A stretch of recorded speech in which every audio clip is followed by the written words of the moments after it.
These guys never liked each other, and Trudeau has nothing to lose. He's been basically kicked out by his party, so he's just in his last days, causing a tremendous amount of angst. And so Trump keeps going with, let's buy it as the 51st state. And that has made Canadians crazy. But the truth is, there's this saying that it is far easier to fool someone than it is to convince someone that they have been fooled. And wow, are we ever seeing the reality of that in the streets of Canada these days? I'm Jasmine Lane. This is Over Opinionated. Subscribe, like, share, comment your thoughts down below. Give me a follow on other social media platforms as well. Lots of stuff to get through today. We have something that Kevin O'Leary said that I think was supposed to make us feel hopeful, but it made me feel really disappointed instead. That's an eye-opener. Also, Jordan Peterson and Ezra Levant. I wanted to talk about this a few days ago, but didn't get around to it. Mark Carney, more word vomit, and we'll be sure to fact check all of that. And the best part of all, former Prime Minister Stephen Harper has responded to Mark Carney's claims, and it is just enjoyable. He still hasn't told us what he's going to do, and we've been trying to get this information on what you're going to do about putting your conflict of interest disclosures to the public. They have ducked that over and over again, and there's a reason for this. Is that it takes 60 days to declare, once you become Prime Minister, 60 days to declare your conflict, and 120 days to declare it to the public. If he abides by that, then the election will be over before we'll even know what his financial interests are. So he's been ducking us a lot. He'll take two questions, maybe three, and then they run away from it. More precise in my answer.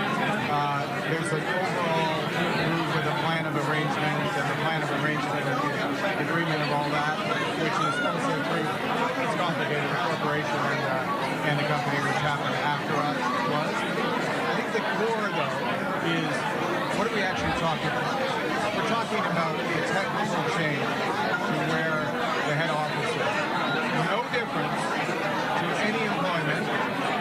The technical change, no difference to any employment here in Canada, no difference to any of the operations here in Canada. And in fact, on net, what the technical change does is improves the access to capital. It makes you look like you're trying to distance yourself from moving a headquarters from Canada to the United States. Why would you? It's a technical, as I say, it's a technical change that enhances the liquidity. Brookfield is a great Canadian company. It's a great Canadian success story. If you look at the company still listed on Toronto, the employees all still here.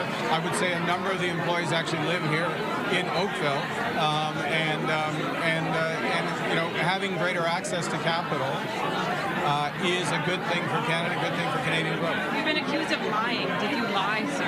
You said you should have been more precise. But there's multiple aspects. Okay, some of my sometimes I answer questions that go into details when I should keep it at a higher level. That's part of the problem with not being a politician. Oh, yeah, that's just a problem with not being a politician. No, Mr. Carney, that's a problem with you intentionally downplaying the significance of such a move, being overly technical when this actually is not complicated to understand at all, and evading the truth by using a lot of word salad to make yourself seem smart. So let's just take some of his quotes and debunk them, shall we? Because this does actually signal something much greater. He says repeatedly, it's a technical change that you would never understand. You're stupid, you wouldn't understand. It's a technical change, okay? Unfortunately, though, even though he claims that this technical change would have no impact on employment, it has no impact on operations in Canada, the truth of the matter is moving a headquarters is far from just a simple technical change, because it changes their corporate tax obligations. It also changes their regulatory oversight. It changes their access to capital. And sure, it may not immediately affect Canadian jobs, but it does signal a really big shift in the long-term business strategy. Moving your company's headquarters due to regulatory and financial reasons that you will benefit from by moving somewhere else would be him thereby implying and encouraging all of their investors and shareholders to also agree with and note how much Canada's business environment is not competitive enough to keep it, which is why they're going to move somewhere else where their business can thrive. One of them will be building an economy that's strong enough to support our doctors, to support our nurses, to support everyone in this community. We need to have the strongest economy in the world. We can do it. We're going to do it. We're going to stand up to Trump. We're in charge of our destiny. One would think that if this was his game plan, that he was going to ensure that Canada's economy was going to absolutely thrive, be super competitive, be a dominant powerhouse to stand up for our destiny, that if he had so much confidence in our economy bouncing back quickly, like he's been running on, saying that he is the one to do this, the Liberal Party, even though they've done the complete opposite for the last 9 years, that this is their time and they're really listening to the market now. They're really listening to Canadians after 10 years. And it has nothing at all to do with the fact that, they're starting to lose their grip of control, that he would have instead not penned a letter and he would have instead said, listen, guys, I know what's going on behind the scenes. I've been an advisor here for Justin Trudeau's government. We're going to be just fine. So he's certainly trying to distance himself from the decision because it's incredibly contradictory. And he was, in fact, still chair when the decision was finalized. That was done in fall. He was still involved in the fall, and he wrote a letter about it to encourage everybody else to get on board because it was the wisest business decision for them to make. He says it's a technical, complicated process that just has to do with having greater access to capital. It's not going to affect anything. The company's still listed in Toronto for now. Well, why would you want to have greater access to capital if the country that your business is in is thriving and it's just fine and your economy is going to be a-okay?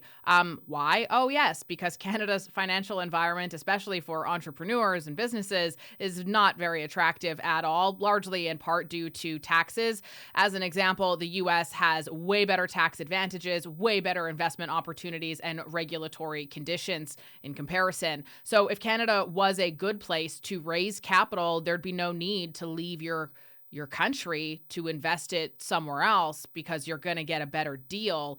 None of that would have been necessary. So by him doing that and even saying, oh, it's to greater access to capital, you're literally just admitting everything that the Conservatives have been saying for years now. And of course, it totally undercuts Chrystia Freeland, Mark Carney, and Justin Trudeau's narrative that Canada is a really great place for business. Oh, we're so awesome because even Canadian companies, one of which is chaired by Mark Carney, or was until he decided to run, are choosing the U.S. instead of Canada because their policies suck. But hey, guys, that's part of the problem of not being a politician. What a weak cop-out that is. There he is again trying to frame himself as though he is somehow too honest or too detailed, where our simple minds could never understand the complicated process of something like this. But in reality, he was intentionally vague to avoid the fallout of it. That's what that is. It's not that he's too honest or too detailed for our simple, small, tiny little pea brains. No, he's intentionally not being truthful. Biggest supplier of semiconductors. We supply almost all their semiconductors. That whole, everybody in the White House is a tech bro except for Trump. They all need semiconductors. They all come from Canada. Everybody is a tech bro except for Trump and myself, says Mr. Carney, because here, I'll read you this from Rick Perkin. He says, fact, Canada represents 0.8 of U.S. semiconductor imports. This guy is unbelievable. How did he ever graduate from Harvard? Yeah, I wonder that too sometimes. The way that Mark Carney talks reminds me so much of when I was younger, and let's say there was a guy or something that had a crush on me, and you're trying to impress people, right? So you're name dropping, you're talking a big game, you're over embellishing certain things to try to impress someone, and you're hoping that they don't know anything at all about what you're talking about, and they're just going to be like, whoa, to everything that you say, like cars. Like you'll talk about cars as though any 16-year-old girl cares about cars at all. There's a few, but it's rare. And finally, Stephen Harper, I've been waiting for him to comment on this, has spoken out about some of the claims that Mark Carney has made. He says, I have listened with increasing disbelief to Mark Carney's attempts to take credit for things he had little or nothing to do with back then. He has been doing this at the expense of the late Jim Flaherty, among the greatest finance ministers in Canada's history, who sadly is not here to defend his record. Which just makes you, again, think about how vile some people on the Liberal Party are. They are so desperate for that notoriety and attention, that pride. Their ego is what fuels them, nothing else. It's so preposterous. It's like, how the hell did Canada become a place where, well, first of all, muckraking journalists are necessary, and they certainly are. That bloody CBC, right? It's $1.5 billion a year, plus $600 million in advertising from the federal government. To have no audience. They have no audience, right, except people over 60. And they've been struggling to get a purchase on YouTube for like 10 years. They've disallowed comments because that's how clueless they are. And no one watches their material. Like, they literally get hundreds of views, which means that even the staff that made the shows don't watch them, right? And so here we are in Canada, and Mark Carney's come along to save the Canada, but really to save the planet. And Canadians are daft enough to start, you can see the scales tilting in his favor, you know? I mean, we were going to decimate the Liberals because Trudeau's been such an absolute bloody nightmare catastrophe in his narcissistic and incompetent manner. And now Carney's coming waltzing in from the Bank of England with his ESG and his DEI and his net zero and his you don't need fossil fuels, peasants, or cars. And Canadians are lining up to vote for him. I think this is the fourth time now in approximately 7 days or so that Mark Carney has gotten called out for being disingenuous or for outright lying, trying to manipulate the narrative. And of course, the CBC, CTVs, all the mainstream, all the people who get their talking points from little headlines that they see, and they never, ever invest to do any research on their own, are just eating it up and pushing out those narratives. But Stephen Harper went on, so he actually wrote in a fundraising letter to Conservative Party members where he says, and I quote, "Carney's experience is not the day-to-day management of Canada's economy during the global financial crisis. Let me be very clear. The hard calls during the 2008 to 2009 global financial crisis were made by Jim." Anybody who knows anything about politics would also be able to verify this, because the governor of the Bank of Canada, while yes, there's a role that they play, absolutely, it certainly isn't one to save the country amidst a crisis like that. That would be up to the government at the time and the ministers of said government at the time, and they did a very good job. Mark Carney adjusted some interest rates. Cool, you did your job, but you were not the decision maker behind any of those decisions. The reason why Canada did so much better than the United States in terms of the financial crisis had a lot more to do with pre-existing policies and regulations that were in place well before the crisis ever started. We had far greater regulation in that regard than the U.S. did at the time. He continues, "We are currently facing the prospect of completely unjustified tariffs from the United States, which threaten our livelihoods and our independence. We face these threats at a time when Canada should be the wealthiest and most self-reliant economy in the world. We have the resources, the talent, and the opportunity to lead. Yet, under the Liberals, we have fallen behind, way behind." But to get there, there's a negotiation. He's starting that negotiation. Now, you may not like his style. You may not like the way he does it. He's very transparent. He's very open. You saw that happen with Zelensky. I mean, that would normally happen behind closed doors. He doesn't mind if people watch the sausage being made, and he's going to do the same thing with Canada. Canada is the biggest economic opportunity globally. It's huge. And that is the saddest part of the entire predicament that we are in. The fact that it doesn't have to be like this. It never had to be like this. Canada has everything in it to be an absolute wealth of knowledge, of resources, of science, of all of these things. We have everything at our fingertips. But our government has put forth policies to ensure that none of those can be taken advantage of. None of those can be used. None of those can be acted on. And if you do act on them, if you so dare as work in an oil rig, you're a bad person for the climate, Justin Trudeau says, while he wears suits that are made from more crude oil than my entire wardrobe, while he jet sets across the globe to do nothing. I mean, he was encouraging all of us to have Zoom calls for a couple of years there. It's kind of weird that suddenly now he's just on a private jet emitting more than any one Canadian ever would in their lifetime.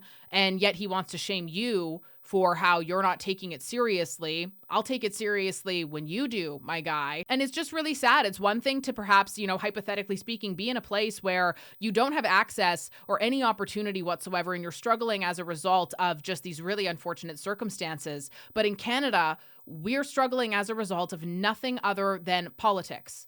Identity politics, environmental politics, and all of these things that do nothing but virtue signal, make somebody's ego feel good. The Liberal Party's politics have nothing to do with increasing the value of our lives. It has everything instead to do with increasing how the individuals making those policies feel as though their value is perceived across the globe. It's very selfish. Everything about it is very selfish. We are sacrificing our country, our citizens. We're sacrificing all of you so that we can look virtuous. And this is something many of the people in the Liberal Party leadership race have also admitted to. And the hive mind that has formed with Canada First is wild. Like, don't get me wrong, convoy days were pretty intense too, but this is that plus 10,000, it seems. I've never in my life, I've been Team Canada from the absolute get-go, and I've been villainized for being Team Canada from the get-go, which is just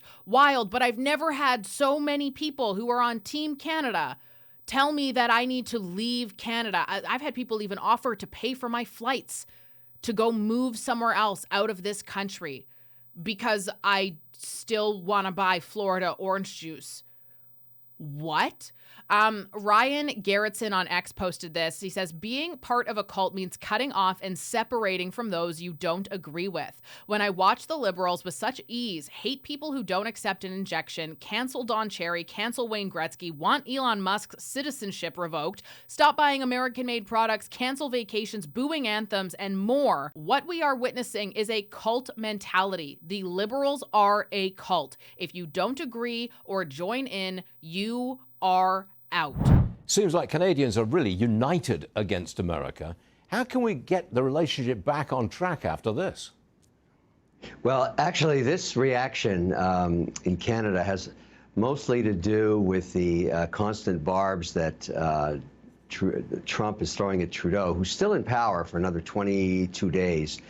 There's a very negative relationship there, and it's just gotten worse because Trudeau has been putting out posts while he's in Europe, stirring up anti-Trump sentiment.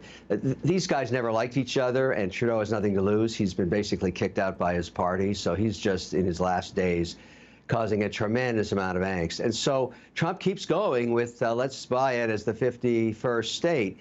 And that has made Canadians crazy. But the truth is that is not being discussed at all. That's not part of the actual narrative that's occurring as we speak, Stuart. This nationalism in Canada is the noise. It's not the signal. I'm Jasmine Lane. This is Over Opinionated. Thank you so much for watching and spending some of your day with me. It means the absolute world. Be sure to subscribe to the channel if you aren't already. You can like the video, comment your thoughts down below, and give me a follow on other social media platforms as well.